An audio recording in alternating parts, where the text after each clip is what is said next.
Hello everyone, welcome to sinless circle. আজকের video শুরু করার আগে আমার সমস্ত বন্ধুদেরকে আমি জানিয়ে রাখতে চাই যে আমার চ্যানেলের পুরনো নাম দ্য ওয়ে আই সিটা আজ থেকে চেঞ্জ হয়ে হলো সিনলেস সার্কেল। সুন্দরবনের গ্রাম অনেক ঘুরে দেখা হয়েছে, আজকের ভাবছি নদী পথে একটু চারিপাশটা ঘুরে দেখব। চলো দেখা যাক।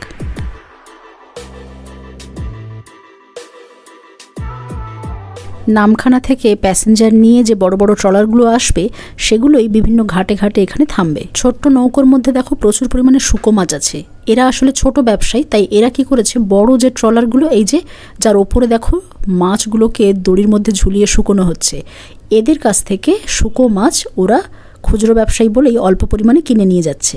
এর পাশে আবারও একটা বড় এই ধরনের প্যাসেঞ্জারবাহী ট্রলার দেখো।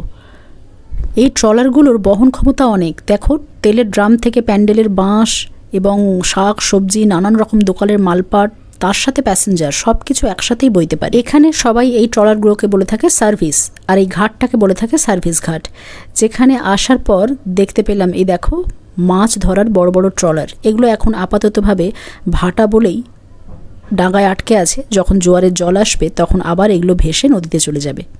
যারা এই সমস্ত ট্রলারে মাছ ধরতে যায় তারা মোটামুটি নিজেদের একটা ছোটোখাটো সংসার এই ট্রলারের মধ্যেই তুলে নিয়ে যায়। এই সব ট্রলারের একেবারে সামনের মাথাটা দেখো কতটা লম্বা।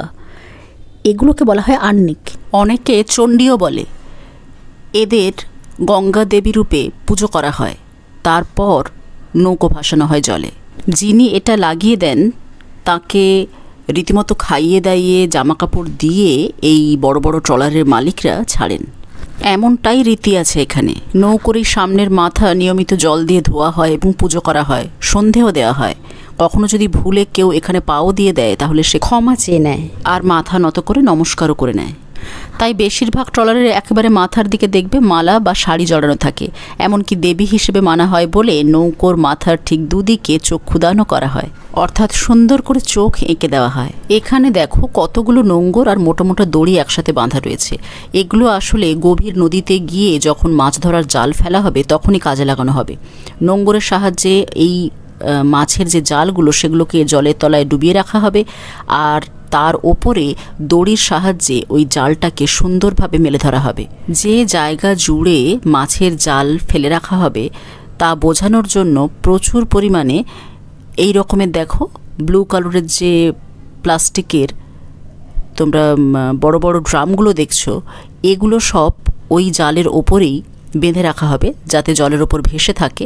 আর দূর থেকে বড় জাহাজ বা বড় বড় ট্রলার যাতে বুঝতে পারে যে কোথায় জাল মেলে রাখা হয়েছে, সেজন্য কিন্তু একটা ব্যবস্থা করে রাখা হবে। অনেক সময় এই ড্রামগুলোর পরিবর্তে প্লাস্টিকের বলও ব্যবহার করা হয় জালের ওপরে।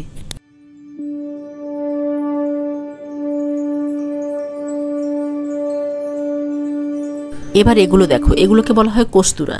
সাধারণ মানুষের থেকে খোঁজ নিয়ে জানা গেল যে এগুলো বেশিরভাগ নদীর ঘাটে ঘাটে দেখতে পাওয়া যায়। বিশেষ করে ঘাটের যতটা জায়গা পর্যন্ত জোয়ারের জল ওঠে সেই জায়গাতে এগুলো জন্মায়।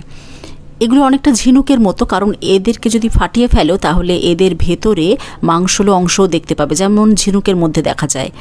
তো এগুলো প্রচুর পরিমাণে জমতে থাকে আর খুব ধারালো হয়।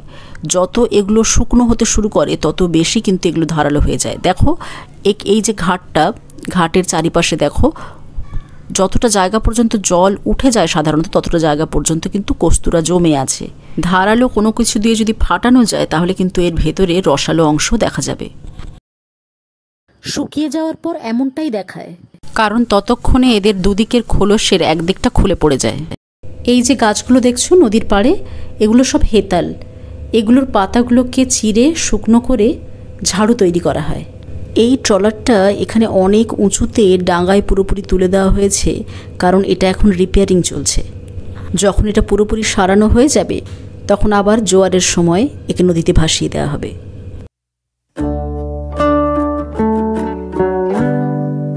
বাইরের গভীর নদীতে এই রকমের বড় বড় বাংলাদেশি ও ঢাকার মালবাহী জাহাজগুলোকে আসা যাওয়া করতে দেখতে পাবে, কারণ এগুলো বাংলাদেশ আর ভারতের বর্ডারের মধ্যে জিনিসপত্র আদান প্রদান করে। সেই পারমিশনটা এদের নেওয়াই থাকে। দারুণ লাগবে কিন্তু এই দৃশ্যগুলো। জানো তো, যখনই আমি নদী বা সমুদ্রের আশেপাশে আসি আমার মনে হয় যে আমাদের জীবন আর নদীর মধ্যে কোনো পার্থক্য নেই। কেন সেটা মনে হয় সেটা আজ কথায় কথায় কয়েকটা লাইনের মধ্য দিয়ে তোমাদের শোনাচ্ছি। যদি ভালো লাগে অবশ্যই কমেন্ট করে জানিও। কবিতাটির নাম বয়ে চলা। জীবন আমাদের অনেকটা বয়ে চলা নদীর মতো, যা সময়ের খাদে গড়িয়ে যায় কালে কালে। আমরা চাইনি কতবার, তাও তলিয়ে গেছি সে জলে। ভেসেছি নিজে, ভাসিয়েছি কত সব দেহ। জীবনের ক্লান্তি, গ্লানি, ব্যর্থতা আর না পাওয়াকে গড়িয়ে চলা নুড়ি কাঁকরের মতো, যারা ঠোকাঠুকি করে সেই সব স্মৃতির মতো, যা মনের তলদেশে জমে যায় আর মাঝে মাঝে ভেসে ওঠে স্মৃতিপটে বুদবুদে ফেনার মতো। সাগরের কথা শুনেছি কত নদীর মুখে, সবাই নাকি তার সাথে মিলতে ছুটে যায়, ঠিক যেমন আমরা ছুটে যাচ্ছি সেই অদৃশ্য আশ্চর্য শক্তির দিকে। তাকে অনুভব করব, হোলির রঙের মতো মাখবো গায়ে, ভাসব ভেসে যাওয়া পাতার মতো এক দেশের গাছ থেকে ঝরে অন্য দেশে। ভাবলেই কেমন একটা অনুভূতি হয়, তাই না? আজ এই নদীর দিকে তাকাও, কত জীর্ণতাকে ধুয়ে আবার সতেজ করে তুলছে দেখো প্রাণ। উচ্চ গতিতে যেমন সে লাফিয়ে চলে, উদ্দাম গতিতে ক্ষয় করে আর ভেঙে ফেলে সব পাথর, টেনে নিয়ে যায় বোঝা অক্লান্তিতে। আমরাও তো যৌবনের উচ্চ গতিতে বাইক ছুটিয়েছি কত, দাপিয়ে বেরিয়েছি, অসম্ভবকে তুড়ি মেরে উড়িয়েছি, প্রযুক্তিকে করেছি বশীভূত আর প্রেমকে দেখিয়েছি নতুন দিশা।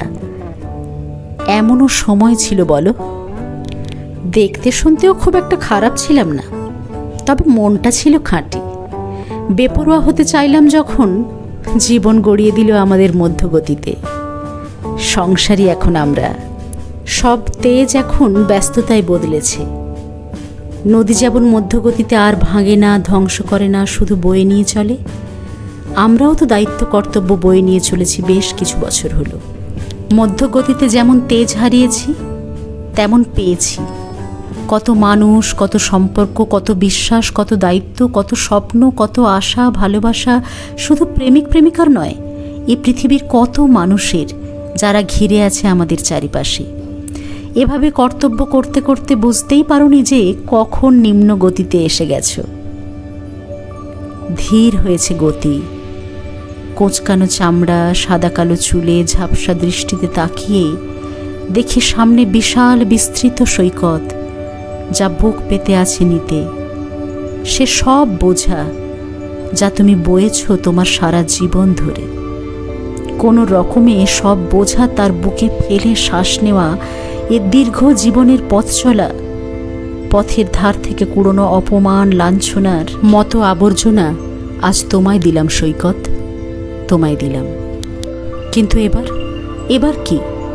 এবার কি করণীয়? আমার বয়ে চলা বুঝি শেষ? না না, কাজ দাও আমায়। কাজ না থাকলে কি করব? বিশ্রাম নেব? কতক্ষণ, কত ঘন্টা, কত যুগ? এ কি, আমায় সূর্যাস্তের দিকে তাকাতে বলছো কেন? এমন সূর্যাস্ত তো আমি আগে দেখেছি কতবার। কেন বারবার হালকা ঢেউয়ের ফেনা আমায় নিয়ে আছড়ে পড়ে তোমার বুকে? কেন সৈকত? আমার কি সময় শেষ? মেয়াদ বুঝি ফুরলো? কি হলো, জবাব দিচ্ছ না যে? সৈকত হেসে ইশারা করল। দূরের দিকে চেয়ে দেখি সূর্যাস্ত নয়, তার নিচে কি? এ তো উঁচু হয়ে আসা জলরাশি। আমি যে বড়ই ক্ষুদ্র এর কাছে। এ বিশাল বুক পেতে রাখা দুহাত মেলে কিসের আলিঙ্গন, কিসের টান? কে ফিরে পেতে চাইছে আমায়? হ্যাঁ, এমনই ভাবতে ভাবতে কখন সে গতি হারিয়ে ডুব দিই আমরা সেই ঈশ্বরের জলে। অজানা অচেনা কোন টানে একা একা ভুলে বাবা মা ভাই প্রিয়জনের সব মায়া মোহ, আমরা যে সে বিশালের সামনে অসহায়, শুধু চোখ মেলে নিজেকে তার জলে মেলানো ছাড়া যে পথ নেই আমাদের। ভাসতে ভাসতে শুধু জানতে চাইলাম তাকে, তুমি কি সাগর? সে হাসল আর ঢেউয়ের ঝাপটায় ভোলালো সব। যখন ক্লান্ত হই তখন নদীর কাছে আসি, যখন ভারাক্রান্ত হই তখন সাগরের সাথে মিশি। শুধু ভাবি, ঠিক একইভাবে কেউ কি ভারাক্রান্ত হলে আমাদের কাছে আসে, কেউ কি দুঃখ পেলে আমাদের সাথে মেশে। জানি না এই জীবনের পথ চলা কবে শেষ হবে, জানি না এত সময় পেরিয়ে সে শেষমেশ কি পাবে, জানি না সে সাগরের সাথে কোথায় দেখা হবে, জানি না এতকাল ধরে কি সে অপেক্ষায় রবে, জানি না আমার সব বোঝা সে কি নিজের ঘাড়ে নেবে, নাকি এত দূরে থেকেও সে আমারই ঠিক হবে। জানি না এ নদী বইতে বইতে ক্লান্ত হয় কিনা, জানি না যদি সে ক্লান্তই হয় তবে তার বিশ্রামের জায়গা কোনটা, জানি না আমাদের এই জীবন নদী এখানেই হারালো কিনা, জানি না এটা কি শুরু নাকি শেষ, শুধু জানি বয়ে চলো, বয়ে চলো, বয়ে চলো। নদী মানেই তার বুক চিরে চলা নৌকো, যা এক একটা ঘাটে নামায় প্যাসেঞ্জার। ঠিক আমাদের জীবনে কখন কোন ঘাটে কোন প্যাসেঞ্জার নেমে যাবে তা সম্পূর্ণ অজ্ঞাত। তাই নিজের জীবনের দিকে চোখ রাখতে নদীর দিকে তাকানোর থেকে ভালো উপায় মনে হয় আর কিছুই নেই। তবে তার জন্য থেমে গেলে চলবে না, জীবনের কোনো পর্যায়ে থমকে গেলে চলবে না, শুধু বয়ে চলতে হবে।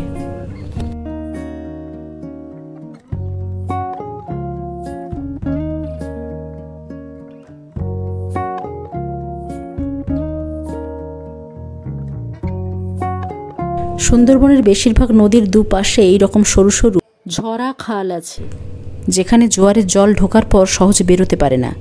আর এই রকম নিস্তব্ধ জায়গাতে কুমিররা এসে থাকে। যদিও এই সমস্ত ঝরাতে প্রচুর পরিমাণে মাছ পাওয়া যায়, কিন্তু কখনো যদি এই সমস্ত জায়গাতে ঘুরতে আসো তাহলে না জেনে বুঝে কখনোই কোনো ঝরার মধ্যে নেমে গিয়ে মাছ ধরা একেবারেই উচিত নয়। কারণ নদীর মাঝামাঝি জাহাজ বা ট্রলার বা বড় নৌকো চলে বলে কুমিররা সাধারণত নদীর দুই পাশের এই ধরনের ছোট ছোট ঝরা বা নদীর পাড়েই কিন্তু গুটিসুটি মেরে বসে থাকে। তাই খুব সাবধান। এই প্রসঙ্গে বলে রাখি, অনেক সময় বাইরের থেকে আসা অনেক টুরিস্টরা যারা জানে না, তারা নৌকোতে এই নদীর ওপর যখন ঘুরে বেড়ায় তখন অনেক সময় নদীর জলে হাত ঝুলিয়ে বা হাত ডুবিয়ে বসে থাকে। এটা করা কিন্তু একেবারেই উচিত নয়, কারণ বন দপ্তর থেকে প্রচুর পরিমাণে কুমির কিন্তু এই সমস্ত নদীতে ছাড়াই থাকে। দেখো, নদী হলো এমন একটা জায়গা যেখানে যদি আমরা মনে করি যে আমরা হারিয়ে যাব বা কেউ আমাদের খুঁজে পাবে না, সমস্ত ভিড়ের থেকে অনেক দূরে কোথাও শান্তির কোনো জায়গাতে আমরা চলে যাব, তাহলে অবশ্যই নদী সংলগ্ন এলাকাতে আসা উচিত।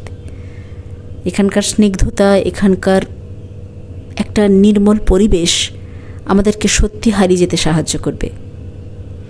আজকের ভিডিও এই পর্যন্ত। নেক্সট ভিডিওতে অবশ্যই তোমাদের সুন্দরবনের আরও সুন্দর কিছু মুহূর্ত দেখাবো। Thanks for watching.